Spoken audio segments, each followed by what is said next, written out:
I figured that was going to be a big one, and it really turned out not to be. You know, I think that 18 got a really good launch. 17 had to fall into place there. And so I was thinking, man, you know, we have to force the issue a little bit, I think, this time. And that was all it was. I mean, I don't know if it necessarily was me playing head games, but I'm going to go with that. You know, I think that me trying to look to the inside, me pushing him down into one, that's a tough spot as a race leader to be in. Sort of is to be, you know, on the front row with a green white checker, kind of the way that it played out.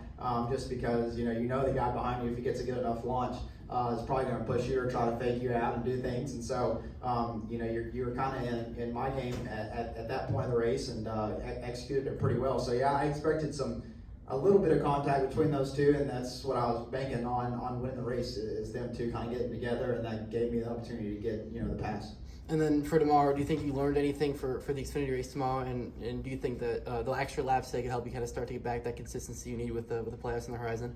Yeah, certainly, man. I mean, this is always has proven, you know, before the Xfinity race, you know, me coming to run these ARCA races, it's always kind of changed the way that we've raced that Xfinity race. So just, I think, show up that day with more confidence, more aggression. You know, there's a lot of things today that we learned as far as, you know, where the passing zones were, kind of where the braking zones were too. I mean, I know this ARCA car is a little bit different than the Xfinity car, but all that stuff really translated pretty well. I mean, we've been running this track a bunch on the simulator, and so, you know, you have a decent idea. I've been coming to Watkins Glen for a long time now, so I have a general idea of where you need to be, but it's just a good refresher before tomorrow, before we you know, fire off in practice. And in that series, we don't have many practice laps. We don't have much time anymore to dial in our supers over there. So yeah, it's a good start, a lot of momentum before tomorrow.